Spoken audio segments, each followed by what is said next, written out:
अस्सलामुअलैकुम वरहमतुल्लाहि वबरकातुहू। मैं अज़मीना आपके सामने हादिया का एक नया कॉलम एकेडमिया का सवाल लेकर हाजिर हूँ। एक बहन का सवाल है, वो लिखती है, मेरा सवाल मेरे छोटे बच्चे से मुताल्लिक है जिसका अभी अभी एडमिशन हुआ है और ये स्कूल जाते हुए बहुत रोता है। स्कूल के नाम से वहशत ज़दा हो जाता है। मुकम्मल 2 माह से परेशान हूँ, हर तरीका इख्तियार कर लिया है लेकिन फिर भी ये रोने लगता है। बराए मेहरबानी मेरी रहनुमाई फरमाए, इस मसले को कैसे हल करें। बिस्मिल्लाहिर्रहमानिर्रहीम। हमारी बहन का एक सवाल ये है कि उनका बच्चा स्कूल में दाखिला लिए तकरीबन 2 महीने से ज़्यादा हो चुका है। बच्चा स्कूल जाते वक्त रोता है। ये सवाल बड़ा आम है और हमारी बहन को मालूम होना चाहिए कि जो बच्चे स्कूल जाते हैं उसमें से 80% बच्चे रोते हैं। बहुत कम बच्चे ऐसे होते हैं जो नहीं रोते हैं। तो उन्हें ज़्यादा परेशान होने की ज़रूरत नहीं है कि मेरा बच्चा क्यों रोता है। ओके, बाज़ वक्त वो हमारी बहनें जिनका बच्चा पहला बच्चा होता है, पहली बार स्कूल जाता है, तो वो ये सब सोचने लगती हैं कि क्या बात है, मेरा बच्चा इतना क्यों रोता है, अब वो नहीं पढ़ेगा तो कैसा होगा, वो नहीं पढ़ेगा तो डॉक्टर नहीं बनेगा, इंजीनियर नहीं बनेगा, कैसा होगा। तो ये अभी मासूम बच्चे के ताल्लुक से इतना इतना सब सोचना शुरू कर देते हैं। तो आप पहली चीज़ टेंशन मत लीजिए, ज़्यादा मत सोचिए, नंबर 1। नंबर 2, बच्चे इसलिए रोते हैं कि उसके पीछे एक नफ्सियात होती है।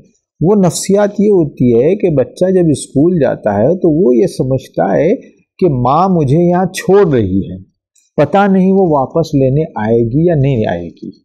ये खौफ रहता है बच्चे को, इसलिए बच्चा रोने लगता है। ये मेजर कॉज है और मेजर ये क्या कहना चाहिए वजह है बच्चों की जिसके लिए वो रोते हैं। तो अब इसका इलाज क्या है? इसका इलाज ये है कि बच्चे के अंदर ये कॉन्फिडेंस डेवलप किया जाए कि ये थोड़ी देर के लिए है, हम वापस आएंगे, आपको ले जाएंगे। ये बच्चे के अंदर कॉन्फिडेंस डेवलप करना चाहिए। ये कॉन्फिडेंस माँ डेवलप करे, ये कॉन्फिडेंस टीचर डेवलप करे। एक चीज़। दूसरी चीज़ ये कि बच्चा स्कूल जाते वक्त इसलिए रोता है कि वो देखता है कि वो माँ की गोद से किसी और की गोद में जा रहा है या किसी और के पास जा रहा है। जिसके पास जा रहा है लगता है कि उसके गोद में, उसके हाथों में, उसके साथ वो माँ की ममता नहीं है और माँ की शफकत नहीं है। तो अब ऐसे केस में टीचरों पर रिस्पॉन्सिबिलिटी है। इसलिए हम प्री स्कूल के टीचरों से ये कहते हैं कि वो बच्चों को इतनी प्यार, मोहब्बत और ममता दें कि बच्चा ये महसूस करने लगे कि ये खातून भी मेरी माँ के बराबर है, माँ जैसी है, माँ है। तो ये वीडियो आप उन टीचर को भी दिखाएं। मैं जिन बातों को बयान कर रहा हूँ अगर वो जानती हैं तो बड़ा बेहतर है, अगर नहीं जानती हैं तो ये टीचर को ये भी इस जवाब को दिखाएं ताकि उनके अंदर वो क्वालिटी पैदा हो जाए। ये क्वालिटी कैसे पैदा होती है? ये क्वालिटी इस तरह पैदा होती है कि माँ जब बच्चे को प्री स्कूल टीचर के हवाले करती है तो टीचर उसको शफकत के साथ रिसीव करे और माँ के साथ गुफ्तगू करे। जिस बच्चे को वो रिसीव कर रही है उस बच्चे की माँ के साथ टीचर बातचीत करे, ऐसा महसूस हो कि ये टीचर और माँ दोनों बहनें हैं, करीब हैं।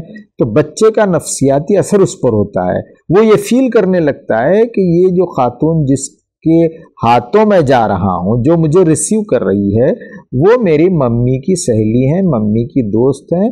शी विल नॉट हार्म मी, वो मुझे नुकसान नहीं पहुँचाएंगी। ये तीसरी पॉइंट है। चौथी पॉइंट ये है कि देखिए प्री स्कूल बेसिकली स्कूल नहीं होता, ये तो स्कूल की तैयारी के लिए एक सेंटर होता है, एक प्ले होम होता है। लेकिन अनफॉर्चुनेटली हमारे मुल्क में ये भी स्कूल बन गया है और माएँ भी तसव्वुर करते हैं कि ये स्कूल बने। वो होमवर्क डिमांड करती हैं, वो क्लास डिमांड करती हैं, वो सिलेबस डिमांड करती हैं, वो बुक्स डिमांड करती हैं।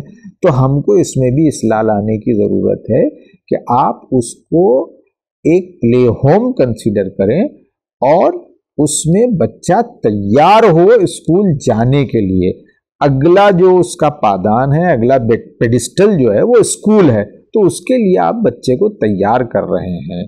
तो ये बच्चे की जो तैयारी होती है उसमें टीचर्स को बहुत क्रिएटिव होकर तैयार करना पड़ता है। अब बच्चा हो सकता है इन रीजंस के अलावा कुछ रीजन से वो रोता है, तो फिर वेस्ट में डेवलप्ड कंट्रीज में होता ये है कि माँ भी बच्चे के साथ बैठ सकती है। हमारे पास स्कूल का तस्वुर ये है कि बच्चे के साथ माँ ना बैठे। अब आपका प्रॉब्लम अगर इससे सॉल्व नहीं होता जो मैंने अभी बयान किया, तो आप इसको भी अख्तियार करें कि बच्चे को साथ लेकर थोड़ी देर बैठें, आधा घंटा बैठें पहले, फिर उसके बाद 1 घंटा बैठें, बच्चे को छोड़ें, आप थोड़ा सा दूर बैठें, बच्चे को ये कॉन्फिडेंस आए कि मेरी माँ यहीं है, वो आहिस्ता आहिस्ता फ्रेंडशिप डेवलप करेगा, खेलेगा और फिर वो आदी हो जाएगा। जब वो आदी हो जाएगा आप छोड़ दें। इब्तिदा में आप आधा घंटा बिठाएं, वापस ले लें, 1 घंटा बिठाएं, वापस ले जाएं। अब माओ का भी ऐसा होता है कि माँ चाहती है कि बच्चा मेरा पूरे 3 घंटे बैठे। जरूरी नहीं है, क्या जरूरी है 3 घंटे बैठे, आप आधा घंटा बिठाइए, 1 घंटा बिठाइए, आप वहीं बैठे रहिए, क्लास में बैठे रहिए, परमिशन लीजिए। पेरेंट्स कॉर्नर टाइप की एक चीज होती है स्कूलों में, वेस्टर्न कंट्रीज में। अगर आपका बच्चा जिस स्कूल में जा रहा है उस स्कूल में पेरेंट्स कॉर्नर नहीं है, तो इस कॉन्सेप्ट को इंट्रोड्यूस कीजिए, आप वहाँ बैठिए और बच्चे को वापस लाते जाइए। इंशाअल्लाह जो चीज़ें मैंने कही हैं उस पर आप अमल करेंगे तो डेफिनेटली आपका ये प्रॉब्लम सॉल्व होगा।